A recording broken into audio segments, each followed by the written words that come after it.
Imagine you're racing across 1,000 kilometers of desert. Just 50 kilometers away, there's a source of water. Do you take the time to reach it, or risk everything by cutting through the shortcut into the unknown? The race had just begun. Gyro sprinted ahead to shake off the others, then jerked his horse's head and charged off in the opposite direction of the water source. Johnny was stunned. He shouted, "Where the fuck are you going, Gyro?" Gyro turned back and said, "This road will definitely let us overtake Sandman. It's the shortest shortcut. Think you've got the guts to follow me?" It turned out he planned to abandon the first water source and cut straight toward the second. But that second source was hidden 150 kilometers deep in the desert. If they strayed even a little, they'd miss it completely. And without water, they'd be dead. Just to win, they'd risk their damn lives for it. Right as the crowd gasped in awe, yet another rider went after them. His name was Mrs. Robinson. He wore bizarre clothes with a string of eyeballs dangling from his ear. Most importantly, his horse's hoof prints were identical to the ones found at the crime scene earlier. Gyro and Johnny rode side by side. 6 hours passed in a flash. Johnny pulled out a map, looked left and right, then asked Gyro, "Are you sure this is the right way? Why aren't these mountains marked here?" "They're not?" Gyro took the map, only to realize he'd been holding it upside down. He flipped it over, looked again, and said, "No problem. It may be this way."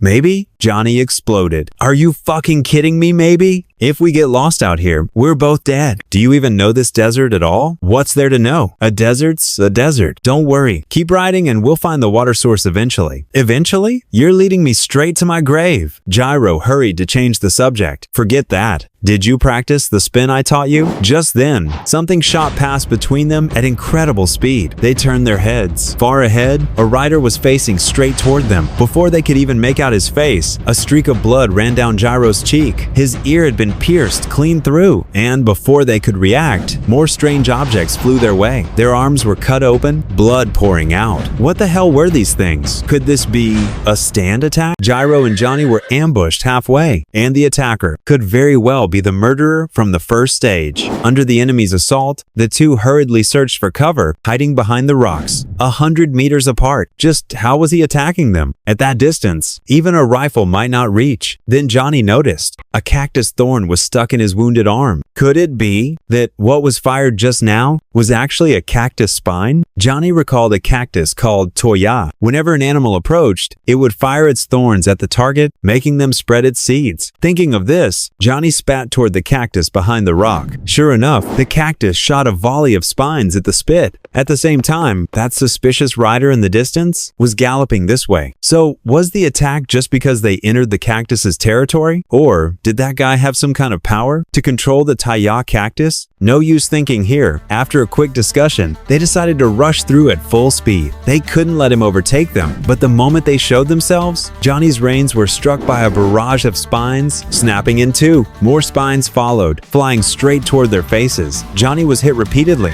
knocked right off his horse. Gyro blocked with his arm, barely breaking through. The cactus's spines were all aiming for their vital points. This was definitely that guy's doing. Gyro shouted at Johnny, telling him to get back on his horse and follow. But Johnny said Gyro should go on ahead. Blood was covering his eyes. He couldn't even see. There was no way he could mount a horse now. And besides, even if they teamed up, this was still a race. They were competitors. Gyro didn't need to risk himself waiting. Hearing this, Gyro decisively left Johnny behind. But instead of escaping forward, he charged straight toward the enemy. Johnny was shocked. The organizers' hot air balloons were still floating above them. Gyro had already been penalized once in the first stage. If he attacked another rider now, and the organizers saw it, he'd be disqualified for sure. But Gyro didn't care. His two steel balls spun like lightning, flying straight at the enemy. At the critical moment, a strange light flickered in the enemy's left eye. The steel balls dropped to the ground, and the next second, Gyro was struck from the side by spines and knocked off his horse. Gyro Zeppelin's steel ball was actually stopped. Just as the ball was about to hit the enemy, the opponent released a swarm of insects from his eyes. Blocked by the swarm, the steel ball fell to the ground, and Gyro was struck down from his horse. Seeing the two both caught, this man named Mrs. Robinson finally drew near. This desert was his homeland. In his hometown, hometown village, people would tie those who lost a duel onto cacti as torture. They believed the cactus would cast a curse upon the dead, so the defeated could never seek revenge after death, forever remaining as slaves. To always remain undefeated in duels, this man stuffed insect eggs into his own eye sockets and raised them as parasites. The wind pressure from the insect's flight would redirect the spines of the Taya cactus toward wherever he wanted. Saying this, Mrs. Robinson once again released his swarm, every opponent ahead of him in the race. He intended to wipe them all out, not a single one spared. And yet, even in this predicament, Gyro grinned wide with his golden teeth. "You didn't really think. I just leave my precious steel ball lying on the ground, did you?" The vibrations from its spin already reached your side. As his words fell, the nearby Toya cacti all erupted like arrows, shooting directly toward Mrs. Robinson himself. Cacti sensed their targets through vibration. If you can guide them,